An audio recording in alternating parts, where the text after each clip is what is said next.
There is a place on this planet where the sea shows no mercy, where oceans collide, winds scream, and waves swallow giants whole. And it's not a myth, it's real.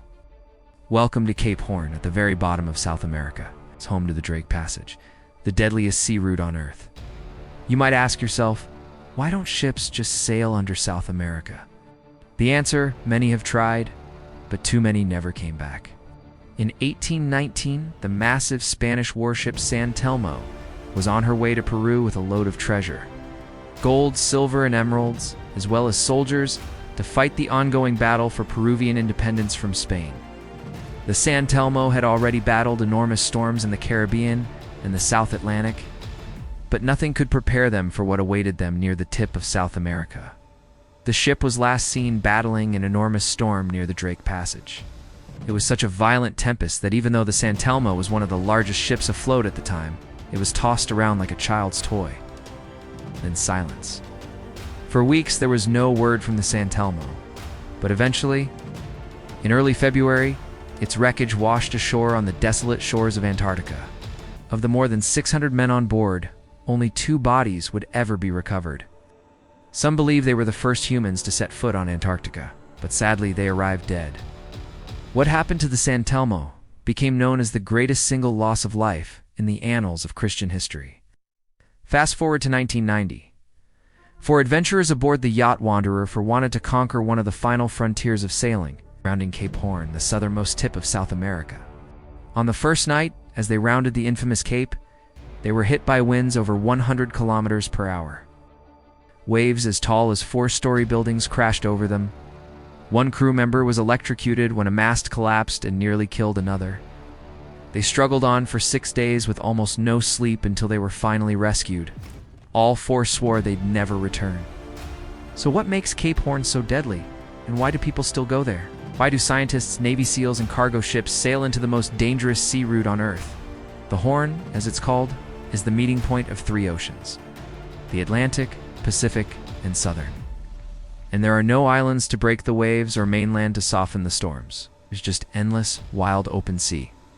Even the birds don't fly against the wind here. They simply let it carry them. Before the Panama Canal was built in 1914, sailors had to pass through Cape Horn if they wanted to travel between the Pacific and Atlantic Oceans. More than 16,000 ships passed the Horn each year, and about 1 in 5 would never make it through alive. Those that did often suffered severe damage, and their crews were left starving, frostbitten, and traumatized by the experience. Tales of the Horn's fury inspired a wealth of sea shanties, each more terrifying than the last. A captain who survived the Horn earned a legendary title, the Tamer of the Dragon. The Drake Passage, which surrounds the Horn, can produce some of the roughest seas on the planet. You've heard Billie Eilish's song about it, but what's it really like? To sail through the dreaded waters, cargo ships, research vessels, and yachts brave the Drake Passage all the time. That's because the Horn is actually a popular route for boats traveling between the Pacific and Atlantic Oceans. It's a bit shorter than going around the tip of South America in 4 large vessels. The shortcut comes with a hefty discount on fuel costs. Plus, the waters surrounding the Horn are some of the wildest, purest, and least polluted on Earth, making it a favorite spot for wildlife photographers and researchers. But the Drake Passage is no joke. The waters around Cape Horn are notorious for being some of the most chaotic and unpredictable on the planet. The Drake, as it's affectionately known, has claimed hundreds of victims since the 16th century, when European explorers began charting the waters around Antarctica. Because it's surrounded by land on 3 sides, the Drake acts like a giant bathtub, holding the cold waters of the Southern Ocean and amplifying any winds that blow across it.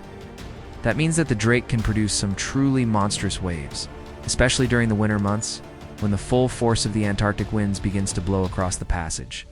And while the average person might only get blown over by a 2-meter wave at the beach, on the Drake, 10-meter waves are commonplace.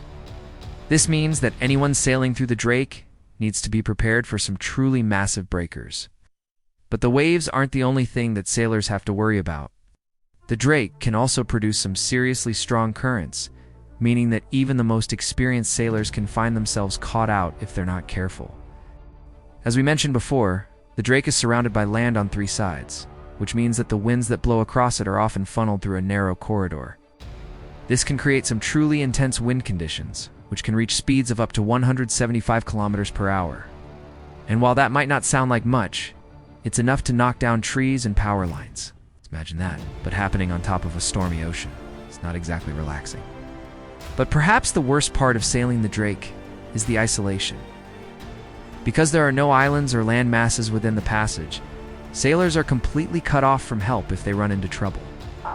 This means that if something goes wrong, there's no one to call for help. You're on your own.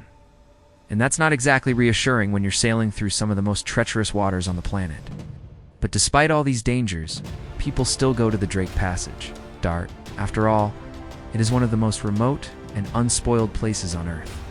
And for many sailors, that's half the appeal. They want to experience the Drake in all its raw, untamed glory. Others are simply in too much of a hurry to take the long way around. Some are just plain crazy. Regardless of their motivation, those who choose to sail the Drake Passage should be prepared for the worst. So how do ships survive the Drake Passage?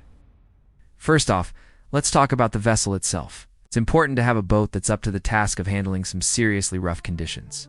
That means a sturdy, well-built ship that can withstand the massive waves and strong currents of the Drake. Many modern cargo ships are built with special features to help them handle the Drake better. These features include things like a deep hull, which helps to stabilize the ship in rough waters, and a high bow, which helps to cut through waves more easily. Of course, having a well-built ship is only half the battle. The crew also needs to be well-trained and prepared for anything. That means knowing how to navigate in bad weather, how to operate the ship's equipment, and most importantly, how to work together as a team. The Drake Passage is not the place for a crew of lone wolves. Everyone needs to be working together in order to survive. Another important factor is communication, in the age of GPS and satellite phones. It's possible to stay in touch with the outside world even when you're in the middle of the Drake. However, this technology is expensive and not all ships are equipped with it.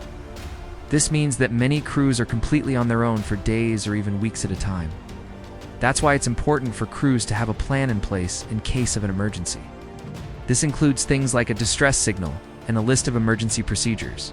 Hopefully it won't need to be used, but it's always best to be prepared. Finally, it's important to remember that the Drake Passage is a wild, unpredictable place. Even the most experienced sailors can find themselves in trouble here. So it's important to go in with realistic expectations and be prepared for anything. Don't expect a smooth, relaxing journey. Expect the unexpected and be ready to handle whatever the Drake throws your way. If you're one of those brave souls who's willing to risk it all for a chance to see the world's wildest sea route, then the Drake Passage is waiting for you. Just be sure to go prepared and don't say we didn't warn you. So now it's time to ask you, would you dare cross the Drake Passage? Let us know in the comments below. And if you enjoyed this journey through history and horror, be sure to subscribe, like, and comment below. Till next time, happy sailing.